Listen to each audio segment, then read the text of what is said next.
Hi guys, మనం already Barmal sales maximisation theory గురించి discuss చేసుకున్నాం. ఇంకా మనకి అడ్వర్టైజింగ్ కాస్ట్స్ అనేవి అందులో ఇంక్లూడ్ అయితే ఎలా ఉంటుంది అనే దాని గురించి ఇప్పుడు తెలుసుకుందాం. అంటే ఆల్రెడీ మనం చేసింది మొత్తం ఇక్కడ సేమ్ ప్రాసెస్, సేమ్ గ్రాఫ్. ఇక్కడ మనకి అడ్వర్టైజింగ్ కాస్ట్ అనేది ఇంక్లూడ్ అవుతుంది అంతే, అంతకు మించి ఏం లేదు. ఒకసారి చూద్దాం అది ఎలా ఉంటుందో. చూడండి, మనం అంతకుముందు ఏం తీసుకున్నాం, టోటల్ ప్రాఫిట్ వరకు కూడా quantity, price, total revenue, total cost, total profit అంతా ఒకటే. జస్ట్ అడ్వర్టైజింగ్ కాస్ట్ అనేవి పెరుగుతాయి.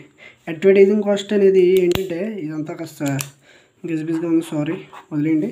జస్ట్ ఇక్కడ ఎక్స్ తీసుకున్నాం అనుకోండి, ఇక్కడ వై, ఇక్కడ జెడ్, సారీ ఇక్కడ ఏ, ఇక్కడ బి, ఇక్కడ సి, సంథింగ్ ఆల్ఫాబెట్స్. అంటే దీనికన్నా ఇది ఎక్కువ. Y greater than x, z greater than y, a greater than z, b greater than a. అంటే ఇది ఏంటంటే జస్ట్ ఇక్కడ 50 రూపీస్ అయిందనుకో అడ్వర్టైజింగ్ కాస్ట్, ఇక్కడ 70 అవుతుంది, ఇక్కడ 80 అవుతుంది, ఇక్కడ 90 అవుతుంది, ఇక్కడ 100, ఇక్కడ 150, ఇక్కడ 200. అలాగా మొత్తానికి ఫస్ట్ టోటల్ రెవెన్యూ, అదే ఫస్ట్ యూనిట్ దగ్గర చూసుకుంటే సెకండ్ యూనిట్కి అడ్వర్టైజింగ్ కాస్ట్ అనేది పెరుగుతూ పోతుంది అనమాట. 10 యూనిట్స్ దగ్గర ఇంకా పెరుగుతుంది. అలాగా మొత్తం అడ్వర్టైజింగ్ కాస్ట్ అనేది ఇంక్రీజ్ అవుతుంది. అదొక్కటే మీరు గమనించాలి. నేను ఇక్కడ ప్లాటింగ్ పాయింట్స్ వీటికి ఇచ్చినట్టు ఎందుకు ఇవ్వలేదు అంటే కనుక మనకి గ్రాఫ్ సరిగ్గా అర్థం అవడం కోసం, కన్ఫ్యూజ్ అవ్వకుండా ఉన్నది ఉన్నట్టు సరిగ్గా రావడం కోసం అంతే. నెక్స్ట్ ఇక్కడ మనం ఎలాగో అంతకుముందు కూడా వై యాక్సిస్ మీద total cost, total profit, total revenue తీసుకున్నాం. సేమ్ అదే టోటల్ కాస్ట్ కర్వ్, అదే టోటల్ రెవెన్యూ కర్వ్, అదే టీపీ కర్వ్. ఏం చేంజెస్ ఉండవు. ఇక్కడ వచ్చి ఎక్స్ యాక్సిస్ మారుతుంది, గ్రాఫ్ కూడా కొద్దిగా వేరు. అడ్వర్టైజింగ్ అవుట్లే అంటే ఏం లేదు, అడ్వర్టైజింగ్ కాస్ట్, అడ్వర్టైజింగ్ ఎక్స్పెన్సెస్ అనొచ్చు మనం. అడ్వర్టైజింగ్ అవుట్లే, ఇది వచ్చి advertising అవుట్లే. Next x1 plus X, అదే ఎక్స్ ఇక్కడ చూసుకున్నాం కదా మనం, ఎక్స్ వై జెడ్ అలాగా ఇంక్రీజ్ అవుతూ ఉంటుంది. ఇక్కడ ప్లాటింగ్ పాయింట్స్ ఇక్కడ అంతకుమించి తేడా ఏం లేదు. ఇక్కడ అడ్వర్టైజింగ్ కాస్ట్ దగ్గర ఏవైతే తీసుకుంటామో అవి ఇక్కడ ఎక్స్ తీసుకోండి, పెద్ద కన్ఫ్యూజ్ అవ్వకండి. తీసుకుని సేమ్ అవే ఆరిజిన్ నుంచి కూడా ప్లాట్ చేసుకుంటూ పోండి. అప్పుడు మనకి అడ్వర్టైజింగ్ కాస్ట్ వస్తుంది. మీరు కాస్ట్కి ఎక్స్పెన్స్కి తేడా తెలుసుకోవాలి. కాస్ట్ అంటే ఖర్చే, ఎక్స్పెన్స్ అన్న ఖర్చే. కాస్ట్ అనేది ఆల్రెడీ అయిపోయిన ఖర్చు, ఎక్స్పెన్స్ అనేది కూడా అయిపోయిందే. దానికి మీరు ముందు అకౌంటింగ్లో సరైన అవగాహన అనేది వస్తుంది కాస్ట్కి, ఎక్స్పెన్స్కి. నెక్స్ట్ ఏడీసీ కర్వ్ అలా స్టార్ట్ అయింది. ఇక్కడ మీకు టోటల్ రెవెన్యూ, టోటల్ కాస్ట్ అంతకుముందు ఎలా చేశారో అలాగే చేస్తారు, టోటల్ ప్రాఫిట్తో సహా. మీకు ఇక్కడి నుంచి స్టార్ట్ అయింది ఏంటి, ఆరిజిన్ నుంచి స్టార్ట్ అవ్వాలి కదా అని మీరు అనుకోవచ్చు. టోటల్ రెవెన్యూ, టోటల్ కాస్ట్ కూడా. ఓసీ అంటే ఏం లేదు, అంటే ఈ పాయింట్ ఎక్కడి నుంచి స్టార్ట్ అయిందో అది. ఏంటంటే ఓఎం, ఓసీ. ఇది ఓసీ వరకు కూడా మనకి అదొక ఇండిపెండెంట్ అడ్వర్టైజ్మెంట్కి దానికి సంబంధం ఉండదన్నమాట. అసలు ఓసీ అంటే ఏంటంటే జస్ట్ ప్రొడక్షన్ కాస్ట్ అనమాట. అంటే ప్రొడక్షన్కి అయ్యే కాస్ట్, అది తయారు చేయడానికి, గుడ్ ప్రొడ్యూస్ చేయడానికి. నెక్స్ట్ అడ్వర్టైజ్మెంట్ కాస్ట్కి ప్రొడక్షన్ కాస్ట్కి సంబంధం ఉండదు అసలు. ప్రొడక్షన్ పని ప్రొడక్షన్దే, అడ్వర్టైజింగ్ పని అడ్వర్టైజింగ్దే.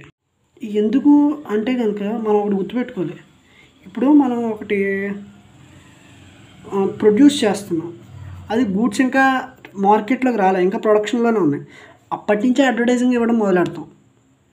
లేదా మనం అడ్వర్టైజ్మెంట్ ముందు ఇచ్చి తర్వాత గూడ్స్ ప్రొడ్యూస్ చేసి మంచి పబ్లిసిటీ వచ్చిన తర్వాత అప్పుడు గూడ్స్ ప్రొడ్యూస్ చేయడం మొదలెడతాం కొన్ని type of గూడ్స్కి.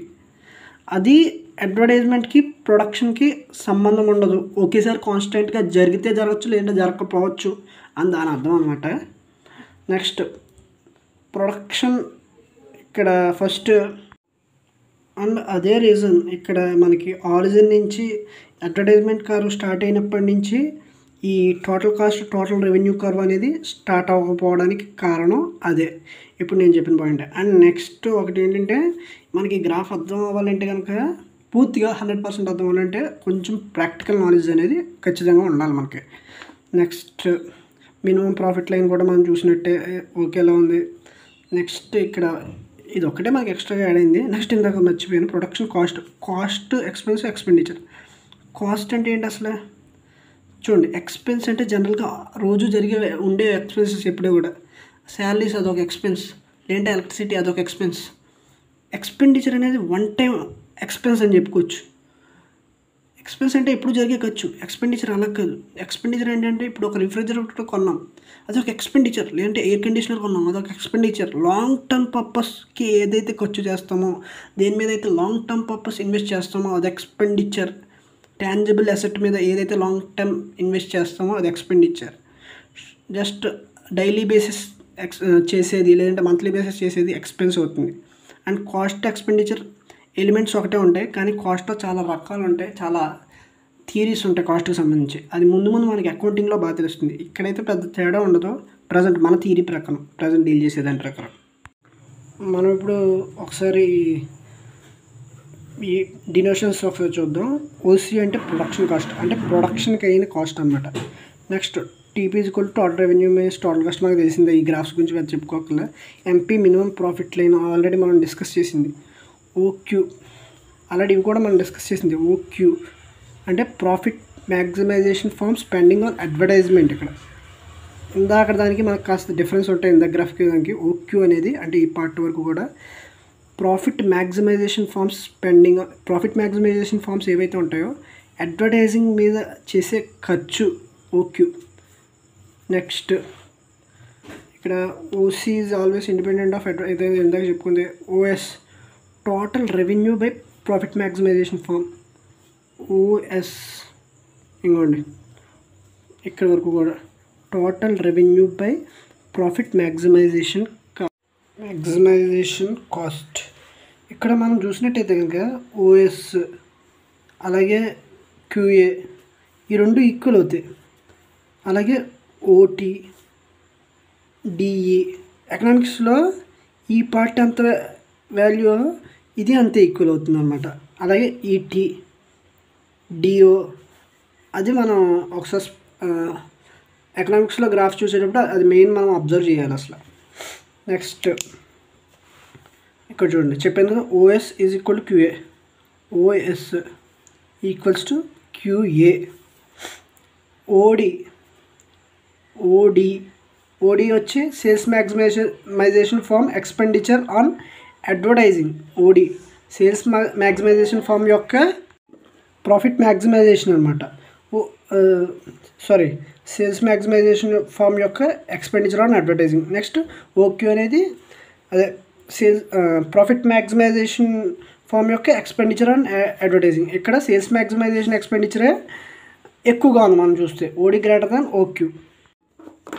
Next OT is equal to DE is equal to sales maximisation firm revenue. OT DE OT చెప్పాను కదా, ఈ పార్ట్కి ఈక్వల్ అవుతుంది. అలాగే OS equal to QA, TE equal to OD, SA equal to OQ. ఇక్కడ ఏంటంటే OT అనేది ఏంటి మనకి ఇక్కడ వరకు కూడా ఓటీ ఇన్ ద సెన్స్ ఇక్కడ వరకు కూడా ఒక సేల్స్ మ్యాక్సిమైజేషన్ ఫార్మ్ యొక్క రెవెన్యూ అదంతా. ఇందాక మనం ఓఎస్ చూసాం, అదేంటి total revenue by profit maximisation firm. Next sales maximisation firm spends more on advertising while comparing with profit maximisation firm. మనకు తెలిసిందే సేల్స్ మ్యాక్సిమైజేషన్ ఫార్మ్ అనేది అడ్వర్టైజింగ్ మీద ప్రాఫిట్ మ్యాక్సిమైజేషన్తో పోలిస్తే ఎక్కువ ఖర్చు పెడుతుంది. అదే మన గ్రాఫంలో కూడా చూసాం. OD greater than OQ, OD greater than OQ ఇందాక చూసాం. ఓడి అంటే ఏంటి, ఓడి అంటే sales maximisation firm expenditure on advertising. OQ అంటే profit maximisation firm expenditure on advertising. అలాగే మనకి DE greater than QA. DE చూడండి ఇక్కడ graph, DE greater than QA తెలిసిపోతుంది కదా, DE greater than QA. DE ఏంటి, డిఈ అది వచ్చి revenue. OT is equal DE is equal to sales maximisation firm revenue. DE is equal to OT అంటే ఇది sales maximization revenue, ఇది profit maximization revenue QA అనేది.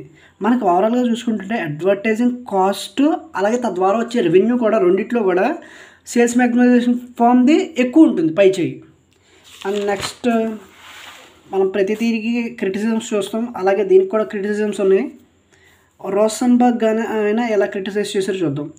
రోసన్బర్గ్ criticised, ఆయన ఒక economist, criticised use of profit constraint for sales maximisation. Constraint అంటే ఏం లేదు, limitation అని అర్థం. అసలు సేల్స్ మ్యాక్సిమైజేషన్కి, ప్రాఫిట్ కన్స్ట్రెయింట్కి